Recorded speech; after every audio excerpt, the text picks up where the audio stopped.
And we especially give thanks to you at this time for the wisdom that you have blessed us with through Solomon and his fellow writers.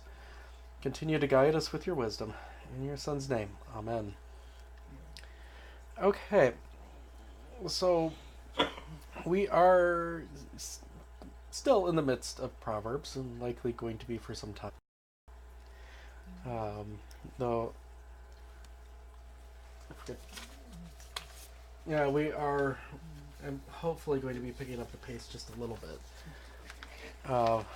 Yeah, you laugh, but part of it is right now we're getting into a series of Proverbs where there's a bunch of one-liners, well, two-liners, that don't need a whole lot of explanation, and so I'd rather not belabor the point over these fairly straightforward Proverbs.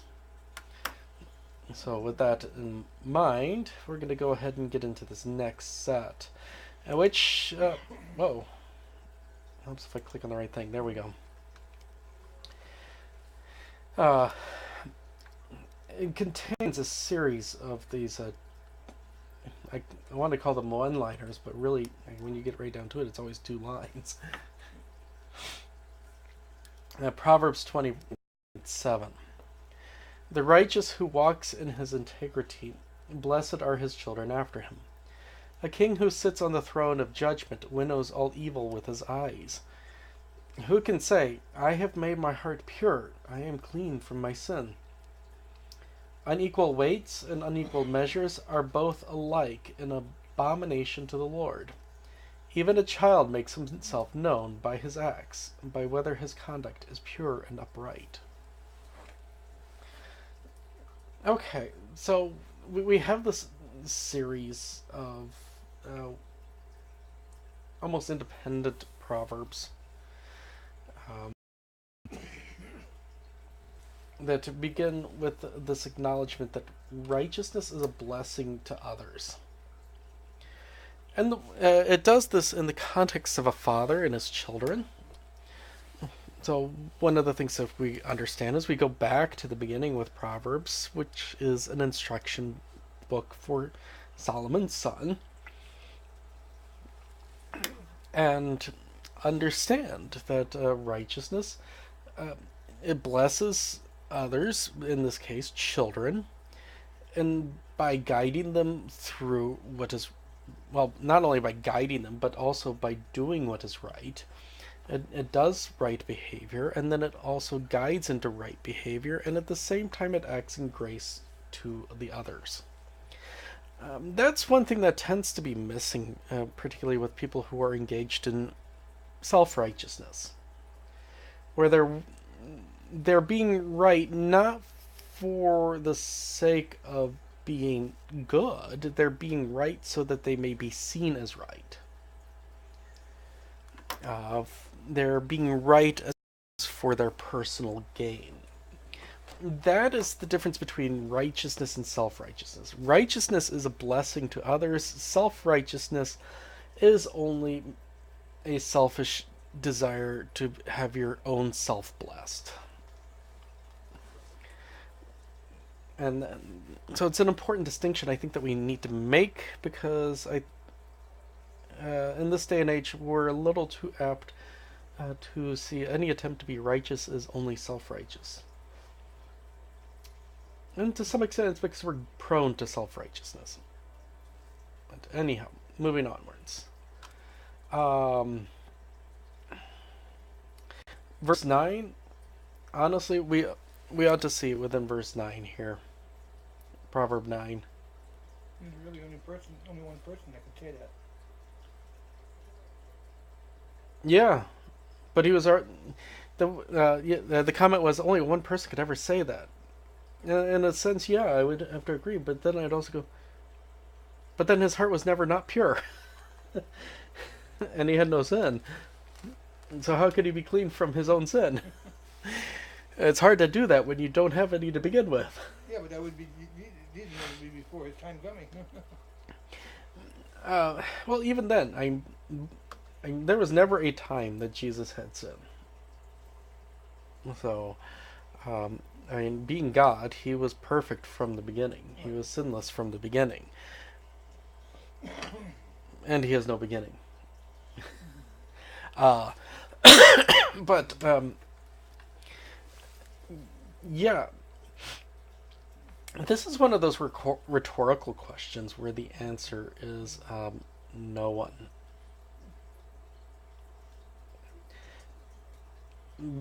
And that is simply because being born in sin, we cannot free ourselves. Proverbs 9 is is could almost, oh man, I'm trying to there's a a literary rule concerning headlines, and I cannot remember what it is, but it has to do with the question mark, where if you have to ask the question, the answer is no. Well, in a sense, this verse here is an expression of uh,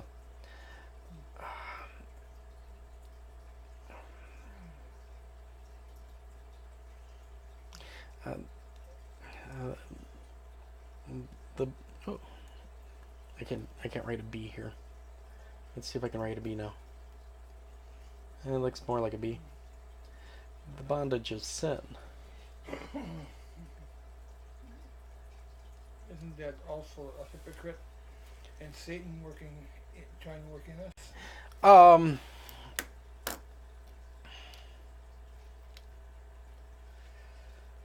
Denial. I would say was probably a little bit more accurate than saying they're a hypocrite. But then again, I mean, really, I'm probably just splitting hairs that don't need to be split. As I think about it a little bit more,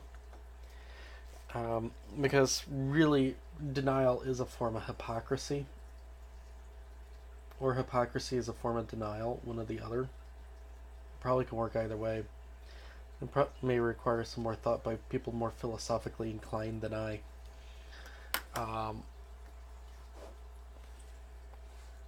But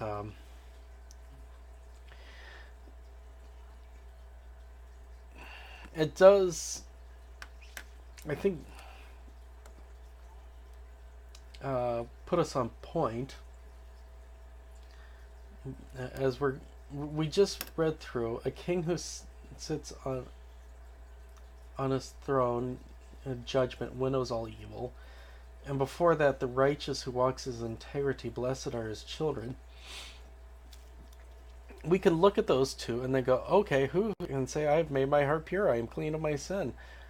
When we just had two sentences right after another that would draw to mind, we're not perfect.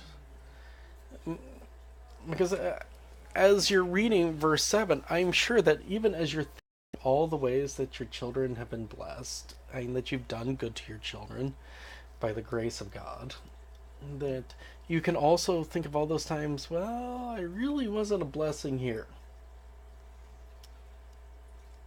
I mean, and then we get the verse. Oh, so who can say I've made my heart pure? Well, definitely not me. In some ways, I think we could look at this proverb as the equivalent of Jesus saying, "He who has no sin may cast the first stone," and all the folks disappear. Yeah, I think that this passage here serves as a frame, and particularly as we continue on with unequal weights and unequal measures are both alike an abomination to the Lord. We can understand this, of course, in the context of cheating, but I think we can also understand it in the context. Let's do a fork here. But I think we can also understand it in the context of. Whoops. I'm so worried about misspelling the last part of hypocrisy that I misspelled that part.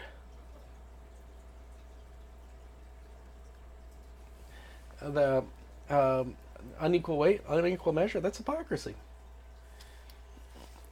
And boy, did Jesus ever come down on the hypocrites. Um,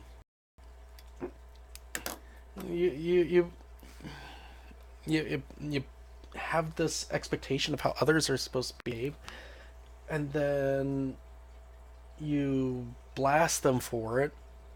You then turn around and do it yourself. And, it's okay because I did it. I have good reason.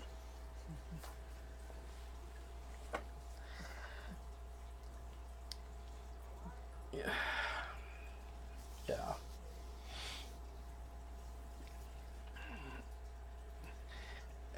And then the last part. Even a child makes himself known by his acts, by whether his conduct is pure and upright.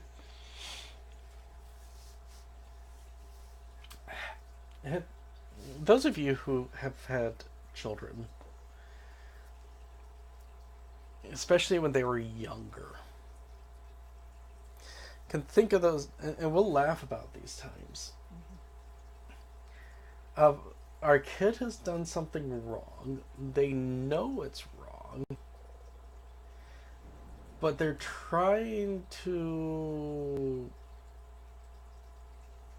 skirt around the wrong, pretend that they're not doing things wrong.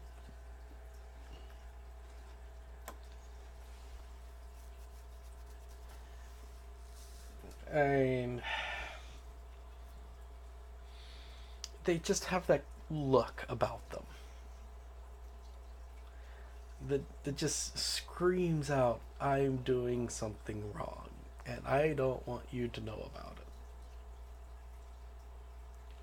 Innocent, innocent in others. Yeah. Yeah.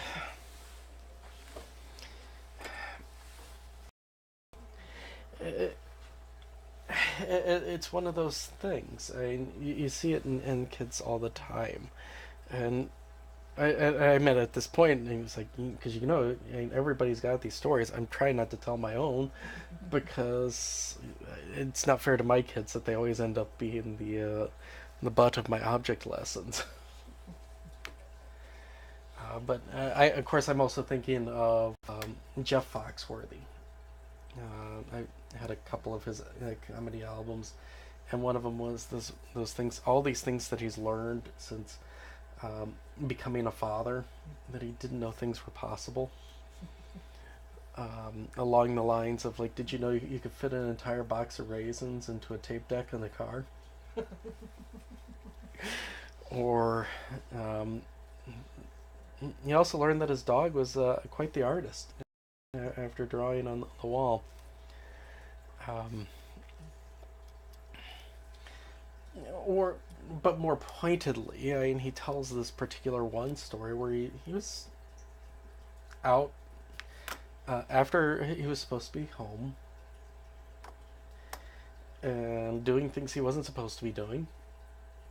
And so he's driving home and he turns the car off and the lights and coasts the last, what did he say, half mile.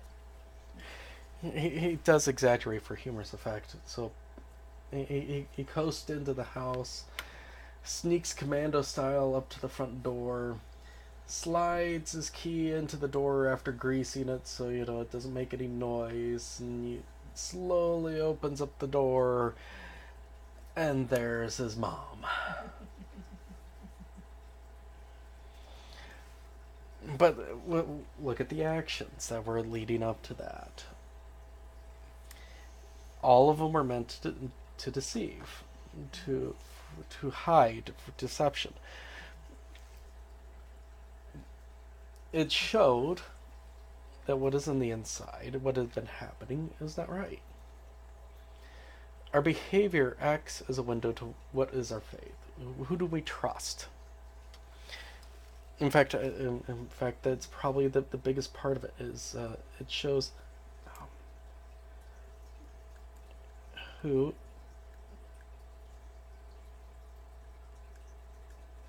oh wow.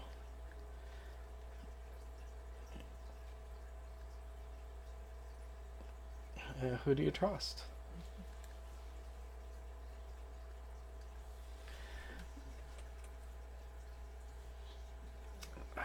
If you're doing wrong, if you're doing evil, obviously the answer is your faith not in God. It's in something else. You know, the only if you can't trust yourself, who can you trust? Honestly, really, the fact is you can't trust yourself. We go back to that first step in all those 12-step programs. They hit on they hit the core. I am powerless. That is a way of saying I cannot trust myself. All right, let's move on because I said we would be moving quicker, and I'm making a liar out of myself, and I don't like doing that. The hearing ear and the seeing eye. The Lord has made them both. Love not sleep, lest you come to poverty. Open your eyes, and you'll have plenty of bread. Bad, bad, says the buyer, but when he goes away, then he boasts. There is golden abundance of costly stones, but the lips of knowledge are a precious jewel. Take a man's garment when he has put up security for a stranger, and hold it in pledge when he puts up security for foreigners. Bread gained by deceit is sweet to a man, but afterward his mouth will be full of gravel.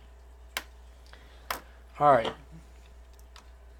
Let's just point this out. God is God and you are not. Really, that's what the first proverb here points out.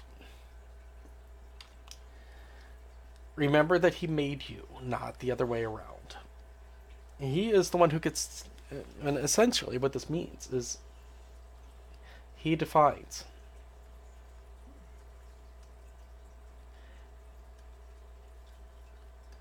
That is actually a key issue that is happening right in our day and time. It's been happening forever and a day, but it is very much key right now. Is that people are no longer, well, they're not allowing God to define. Instead, they're insisting on defining things themselves. For example, when it comes to love, we define love as others doing things that make me feel happy. I look at the five languages of love. That was Chapman who put them. I never remember who did those. With the whole touch, feel, gift, do. There's one more.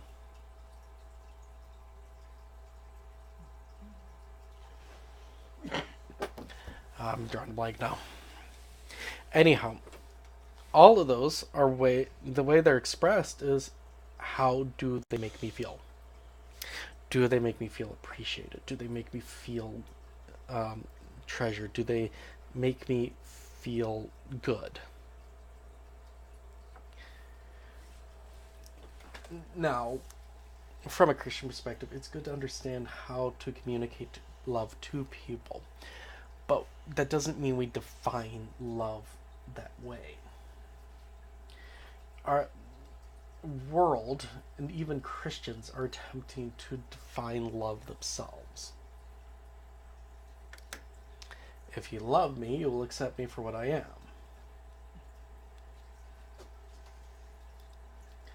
But that is not how God defines love. We can go back to 1 John, which we've been doing as a Bible study here on Sunday mornings, or we just, well, technically we wrapped it up on Sunday. I was not here to wrap up my Bible study. Again, don't get sick. Messes everything up. But anyhow, part of the class was asking, how does God define love? Because if we are going to love like Jesus, we do need to know, how does he define love?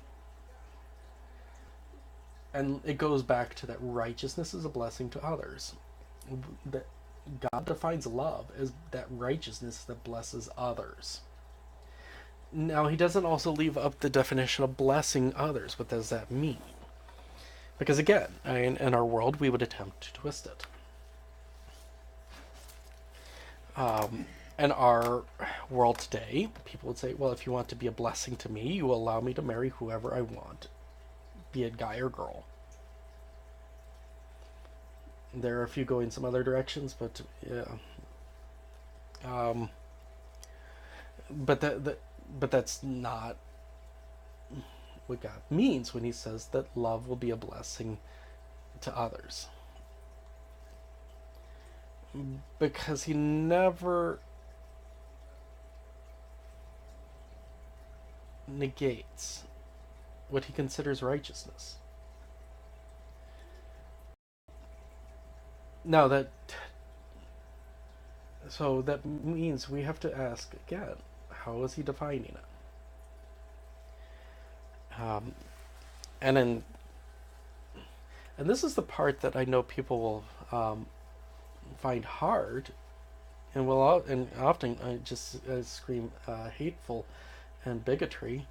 Is sometimes love means saying no.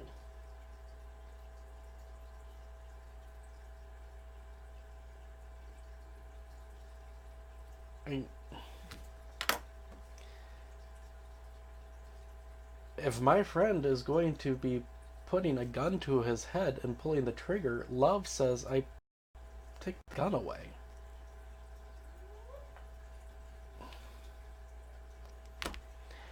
If my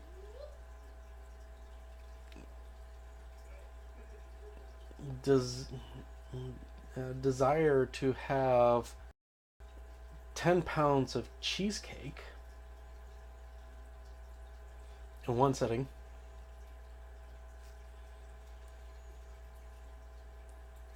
those who love me will say no. Um, so we have to sit back and let God define love rather than us, because we'll change it, we'll mess it up. And that brings us to the one with the where it compares wisdom to um, gold and stones. Wisdom is beyond precious. I mean, we're looking at some things that are, in some cases, incredibly rare, and God is going, guess what? Wisdom's rare. In some ways, that's kind of an ouch.